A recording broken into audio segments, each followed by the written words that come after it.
Kalau gitu kita mau coba lihat yang lesson kali ya. Ya, sudah. Nah, untuk yang lesson, biar kebayang lesson ini seperti apa, saya coba bagikan satu link lesson yang udah saya buat dulu. Nanti coba dilihat gitu ya, kebayangnya lesson itu kira-kira seperti ini. Di perpustakaan saya coba bikin, saya pakai materi yang udah saya buat aja ya, maksudnya saya buat di slide biasa, terus saya pindahkan ke sini. Materinya adalah energi. Ini saya mau edit selesai. Publish.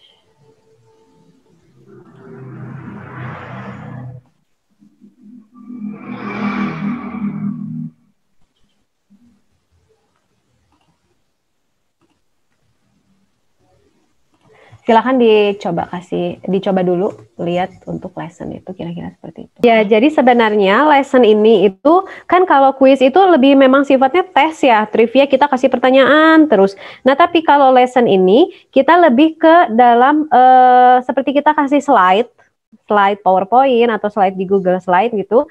Kita kasih materinya, setelah kita kasih materinya kita coba kasih pertanyaan untuk mendukung, pertanyaan diskusi, pertanyaan opini, polling gitu. Tapi dalam masih satu rangkaian belajar gitu. Jadi ini lebih tujuannya pertanyaan-pertanyaan yang diberikan sifatnya lebih bukan ke kuis yang ulangan gitu. Tapi lebih ke mau melihat apakah dari pemahaman materi yang udah kita kasih, ini sesuatu dapat nggak sih gitu.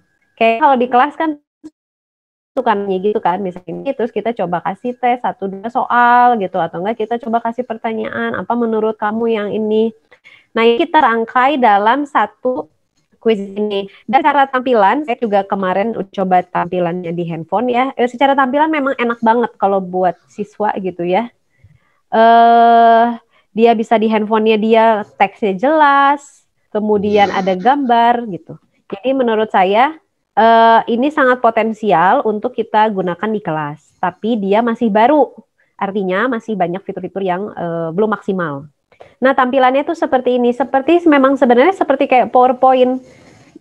Dia per slide, lalu kita bisa pilih, ini slide awal kan judul ya, ada beberapa image yang dia udah kasih dari quizisnya, mau kita kasih apa gitu. Misalnya, ya karena saya lagi mau belajar energi, saya tulis di sini,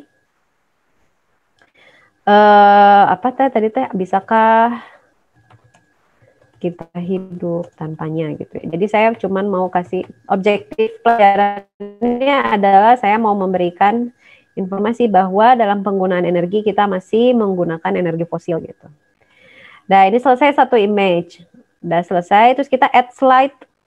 Nah, add slide ini kita dikasih pilihannya mau apa? Mau slide yang judul, mau judul dan peluru ya, maksudnya judul terus ada teksnya gitu ya, poin-poin pembahasannya, mau judul dan teks.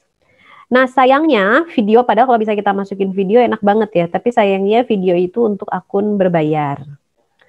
Jadi bisa tuh mulai dipikirkan kalau misalnya ini sangat bermanfaat gitu ya untuk siswa-siswa belajarnya, mungkin bisa diajukan ke sekolahnya untuk pengajuan beberapa akun yang berbayar.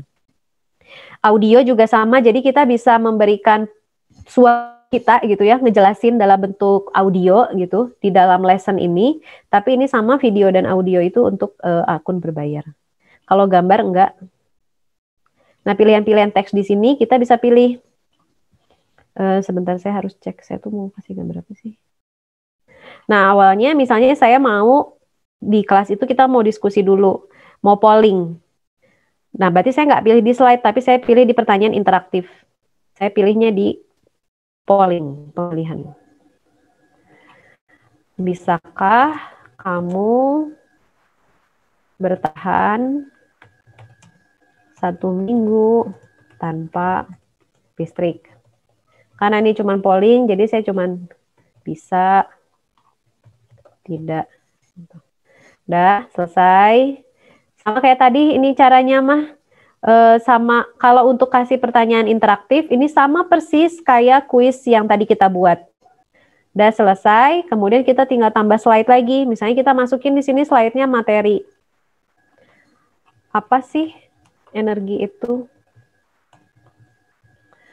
Terus kita kasih penjelasan di sini. Jadi anak-anak dapat materinya nih. Terus habis itu kita kasih lagi pertanyaan interaktif, misalnya penilaian terbuka. Apa sih? Bagaimana kamu menggunakan energi sehari-hari? Ini pertanyaan terbuka. Terus habis itu, tidak ada pertanyaan mungkin ya.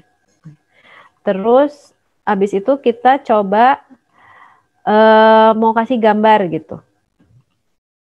Saya mau kasih fakta bahwa ke anak-anak bahwa energi itu saat ini, jadi saya mau kasih gambar dan teks di sini. Media dengan teks. Oh ya, fitur editnya itu semuanya yang ada di bar sebelah kanan ya. Saya kasih saat ini kebutuhan energi di dunia banyak digunakan untuk membangkitkan listrik. Nah, saya butuh gambar tentang yang berhubungan dengan pembangkitan listrik. Jadi saya kasih lagi di sini. Tuh, ini kalau mau upload, kalau misalnya apa? Pakai dari sini juga bisa, misalnya saya mau pakai power plan.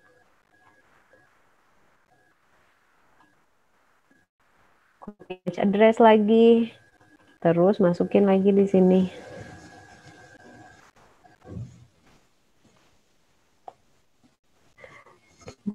Nah, kalau kita udah punya slide di PowerPoint atau di Google Slide, bisa nih kita import slide di sini nih. Tapi nanti bentuknya akan jadi apa namanya? Gambar. Ini kemarin saya udah cobain ya. Nah, import slide ini syaratnya adalah PowerPoint kita harus kita rubah dulu jadi PDF. Nah, jadi tinggal kita misalnya ambil PDF-nya ya, bentuknya harus PDF. Terus ini saya kemarin, ini sebenarnya materi ini tuh saya udah pakai di kelas gitu. Saya ini adalah PowerPoint yang udah saya ekspor jadi PDF, saya klik filenya. Nah, nanti kita tinggal pilih kita mau pakai slide yang mana ya. Saya mau pakai, karena saya kemarin pakai gambar ini ya, saya menarik gambarnya gitu. Dan ini awalnya semuanya jadi dipilih semua. Jadi kalau kita cuma mau ambil beberapa slide aja, kita pilih tidak. Kemudian saya mau ambil ini. Saya mau ngambil yang ini. Saya mau ngambil yang ini. Import.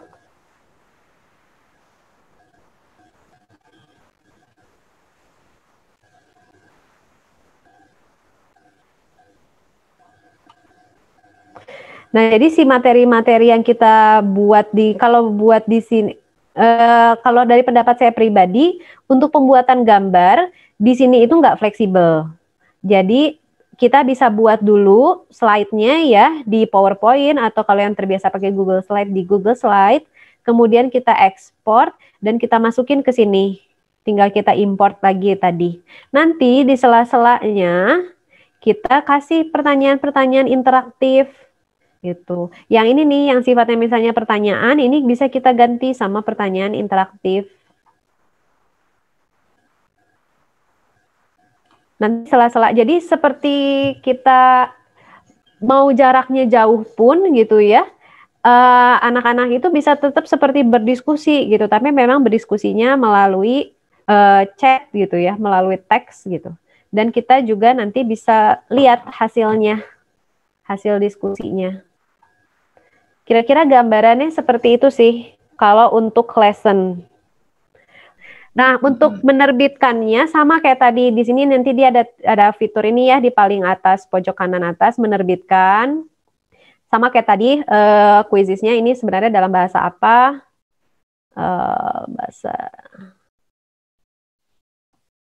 Bahasa Indonesia dari kelas saya misalnya untuk kelas 6 dan saya maunya private. Nah, persis sama kayak tadi lagi akhirnya. Ini bisa live juga, artinya kita bisa mengatur satu slide itu kendalinya di kita. Jadi seperti kayak kita di kelas, kan kalau di kelas kan yang megang kendali kita ya ketika menjelaskan. Misalnya ketika ini ya saya lagi presentasikan gitu. Kan kemudian kita menjelaskan, kemudian kita yang mengatur kapan pindah ke next slide. Nah itu juga sama, itu terjadi ketika live kayak gitu. Jadi siswa secara bersamaan melihat slide yang sama dimanapun mereka berada. Silakan dicoba. Menurut saya ini kalau nanti fitur-fiturnya udah mulai diperbaiki sama Quizizz, menurut saya ini akan sangat memudahkan kita untuk slide interaktif. Iya, kalau dari saya sama seperti biasa ya, kita juga harus mengikuti perkembangan zaman gitu. Dan yang menurut saya yang paling bisa diaplikasikan secara langsung adalah yang Quizizz-nya. Untuk yang lesson, silakan kita manfaatkan, karena ini kan juga sebenarnya udah mau akhir semester ya. Jadi mungkin pelajaran-pelajaran udah mulai mau selesai gitu. Tapi untuk nanti di semester ke depan, saya rasa mungkin kita udah bisa mengkombinasikan pelajaran-pelajaran dengan bentuknya itu slide interaktif. Dan slide interaktif ini fiturnya tidak hanya dimiliki oleh Quizizz, tapi ada beberapa alat bantu lain untuk membuat slide yang interaktif. Gitu. Jadi model tanya jawab kalau slide interaktif ini kan dia menggabungkan antara pertanyaan yang tadi yang sifatnya kuis itu ke dalam sebuah materi, jadi kita bikin dalam satu rangkaian pembelajaran. Ya seperti itu. Saya mohon maaf kalau ada salah kata atau saya kecepatan ngomongnya atau ada yang kurang jelas, tapi semoga bisa bermanfaat dan saya selalu welcome kalau mau ditanya. Kalau mau tanya saya bisa di Instagram aja. Suka ada guru Al-Irsyad yang nge-DM saya juga untuk nanya-nanya. Insya Allah saya bisa jawab. Kalau saya bisa jawab, mas saya pasti jawab. Tapi kalau misalnya enggak, nanti mungkin kita bisa diskusi aja.